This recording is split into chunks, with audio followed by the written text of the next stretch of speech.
दुल्हा दुल्हन मिले, पंडित आया, हो गई शादी।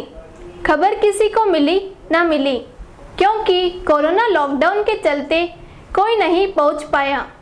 ना घोड़ी दिखी, ना बैंड, ना टेंट, ना इवेंट, ना फोटो, ना ही फ्रेंड। दुल्हा दुल्हन सिर्फ पंडित के संग, ये कैसी शादी, दुनिया रह गई दंग। कोरोना का अंत अभी तक नहीं हुआ है, सरकार की गाइडलाइन जारी है। इस गाइडलाइन के चलते पाबंदियों के कारण अगले माह में होने वाली शादियां ड्रामा रूपी शादियां बनकर रह जाएंगी, जिसका मुख्य कारण है कोरोना काल में जो शादियां होनी हैं वो शादियां सादगी से होगी, जिसमें कम से कम 20 वर्ग के व्यापारी अपने व्यापार से वंचित रहेंगे। अब सरकार ने 50 लोगों से ज़्यादा शादी में शामिल होने की अनुमति नहीं दी है। ऐसे में इन 20 वर्ग के लोगों का हाल कोरोना काल में बुरा हो गया है। शादियों पर निर्भर इनका बिजनेस ठप हो गया है। अब इनकी स्थिति खराब हो गई है। इनकी स्थिति को सुधारने में सरकार पुनः विचार करे, ताकि इनके सामने अपनी रोजी रोटी का संकट खड़ा ना हो। और सरकार की गाइडलाइन के चलते कोरोना काल में शादियों की रस्म पूरी हो रही है। कोरोना काल में ज्योतिष द्वारा दिए गए मुहूर्त में कुछ लोग शादियां कर रहे हैं, कुछ लोग शादियां कैंसिल भी कर रहे हैं। कोरोना की वजह से आपके व्यवसाय पर क्या असर पड़ा है तथा कितने व्यक्ति बेरोजगार हो गए हैं? ये लॉकडाउन के अंदर सबसे ज़्यादा नुकसान हमारे टेंट व्यवसाय का हुआ है। जो शादियों से जुड़े हुए जितने भी व्यापारी हैं, उसमें ये 15 मार्च से लगा के अभी तक जितनी भी शादियाँ थी उस पूरी सब कैंसिल हो गई। और आगे भी नवंबर दिसंबर में जो शादियाँ जो हमारे जो कस्टमर थे उन्होंने हमें तारीखें लिखाई थी, वो भी ये कोरोना का जो बढ़ती जो रफ्तार है उसको देखते हुए सब वापस शादियाँ नवंबर दिसंबर के लोग कैंसिल करवा रहे हैं। तो ऐसे में हम 15 मार्च से लगा के अगले नवंबर दिसंबर तक यदि हमारे पास में यदि कोई प्रकार का यदि काम नहीं रहेगा तो हमारे पाली ज़िले में करीब 1500 टेंट व्यवसाय हैं। और इस टेंट व्यवसाय से जुड़े हुए कम से कम 15 से 20 हज़ार फैमिली हमारे जो कर्मचारी हमारे से जुड़े हुए हैं, उनके ऊपर और हमारे ऊपर एक बहुत बड़ा संकट आएगा। आपका व्यवसाय भविष्य में चल पाए उसके लिए आप सरकार से क्या अपेक्षा रखते हैं? जो बड़े पदाधिकारी हैं उन्होंने मुख्यमंत्री के सामने हमारे टेंट व्यवसायों के लिए मध्यम वर्ग के लिए 20 से 25 लाख का लोन बिना ब्याज और बड़े जो व्यापारी है उनके लिए 1 करोड़ की लिमिट कम ब्याज के अंदर देने के लिए हमने सुझाव रखे हैं, मगर अभी तक वहाँ से कोई रिस्पॉन्स हमें नहीं मिला है कि हमें ये आर्थिक पैकेज के अंदर हमें इसमें कोई सहायता मिले या पैकेज मिले। कोरोना की वजह से आपके व्यवसाय पर क्या असर पड़ा है तथा कितने व्यक्ति बेरोजगार हो गए हैं? अभी जो जितना भी ये 2 महीना हो गया है, 2 महीना हो गया है और दुकानें बंद है।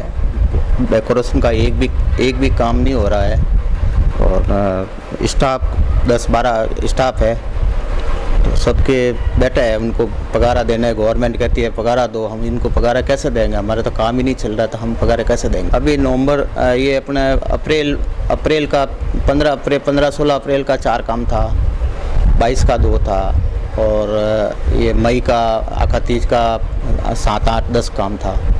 तो सारा का सारा कैंसिल हो गया। जो जिसका पेमेंट एडवांस था वो भी वापस मांग रहे हैं। गवर्नमेंट कह रही है 50 आदमी, तो 50 आदमी से क्या होगा? 50 आदमी से क्या वो टेंट वाला का काम कराएगा, क्या फूल वाला का काम कराएगा, क्या लाइट वाला का काम कराएगा? वो क्या 50 आदमी में तो कुछ होगा भी नहीं। आपका व्यवसाय भविष्य में चल पाए उसके लिए आप सरकार से क्या अपेक्षा रखते हैं? तो गवर्नमेंट को भी चाहिए भी, हमें भी कुछ आर्थिक सहायता या लोन वगैरह देना चाहिए, ताकि उसमें हम आगे इस व्यापार को वो कुछ खड़ा रख सकते हैं। कोरोना की वजह से आपके व्यवसाय पर क्या असर पड़ा है तथा कितने व्यक्ति बेरोजगार हो गए हैं? गवर्नमेंट ने शादी ब्याह के लिए आम जन को तो ये कह के राहत दे दी, थोड़ी बहुत राहत दे दी कि आप अपने शादी ब्याह में 50 मेंबर लगा सकते हैं। शादी ब्याह में वो आम 50 लोग सिर्फ अपने मेहमानों को, लेकिन इससे जुड़े हुए बाकी जो लोग हैं शादी ब्याह से, जैसे बैंड वाले हैं, कैटर्स हैं, अदर्स जो लोग हैं, अब जैसे हम हैं बैंड, अगर इसके अंदर साथ में ये भी जोड़ देती सरकार कि 7 आदमी बैंड वाले, 1 घोड़ी वाला, अगर ये भी साथ में परमिशन मिल जाती तो जो पिछले 3-4 महीने से बेरोजगार बैठे हैं, जिनके पास में आय का कोई साधन नहीं है, जिनके पास में अपने परिवार को चलाने के लिए कोई रास्ता नहीं है, उनकी कम से कम एक मदद हो जाती है, उनके लिए एक रोजगार का साधन शुरू हो जाता है। और बैंड वाले तो वैसे भी सोशल डिस्टेंसिंग का ख्याल रखते हैं, क्योंकि जब बैंड बजाना शुरू करते हैं तो एक एक आदमी 5-5, 7-7 फीट की दूरी के अंदर चलता है, दूरी के अंदर खड़ा रहता है। कुछ समझ में ही नहीं आ रहा कि आगे चल के इस बिज़नेस को किस तरीके से चलाया जाए, क्योंकि जितने भी बैंड से संबंधित लोग हैं उन्हें इसके अलावा दूसरा कोई काम आता भी नहीं है, और दूसरा काम उन्होंने कभी किया नहीं, उनके परिवारों ने कभी नहीं किया। सभी इसी, अगर मैं हूँ तो मेरा बेटा भी इसी काम से जुड़ा हुआ है, हर इंसान के परिवार एक दूसरे से बस इसी धंधे से जुड़े हुए हैं। तो हमें तो अपना भविष्य एक तरह से पूरा अंधकार में नज़र आ रहा है, क्योंकि आने वाले नवंबर दिसंबर से पहले अब वैसे भी कोई सावा सीजन है नहीं, ब्याह शादी का कोई काम है नहीं, और अगर यही हालात चलते रहे तो मैं समझता हूँ हमारे इस व्यापार से जुड़े लोगों को तो भुखमरी के दौर से गुजरना पड़ेगा। आपका व्यवसाय भविष्य में चल पाए उसके लिए आप सरकार से क्या अपेक्षा रखते हैं? तो हमारी तरफ से तो हम ये मांग करते हैं कि बस एक तो सरकार हमें 5-7 आदमी के साथ में काम करने की परमिशन दे दे, उसमें हम सोशल डिस्टेंसिंग का पूरा ख्याल रखेंगे, सारी गवर्नमेंट की जो गाइडलाइंस है उसको को भी पालन करने का पूरा प्रयास करेंगे।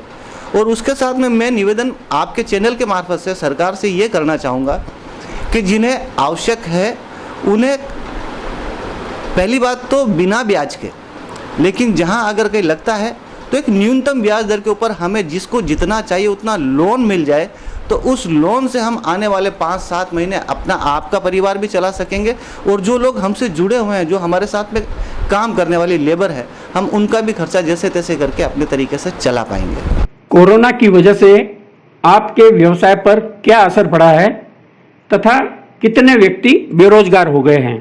इस वक्त हमारे जो अप्रैल, मई और जून की जो सीजन थी उसमें कम से कम हम 30-40 लाख रुपए का काम करते, जो हमारे साल भर का खर्च निकालता है वो नहीं हो पाई। और अब आगे हमारी लेबर जो बैठी हुई है और जो हमारे खर्च लग रहे हैं वो इतने ज़्यादा हैं कि हम उनको वहन करना हमारे लिए बहुत ही कठिन होगा।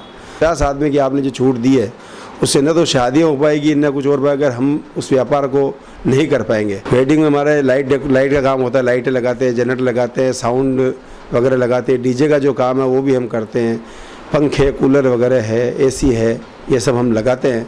लेकिन इस वक्त हमारे पास कोई वर्क नहीं है, और जो आदमी बैठे हुए उनकी भी तनख्वाह लग रही है, उनको हम हटा भी नहीं सकते, क्योंकि उन्हीं आदमी से हमको आगे कमा के खाना है। आपका व्यवसाय भविष्य में चल पाए उसके लिए आप सरकार से क्या अपेक्षा रखते हैं?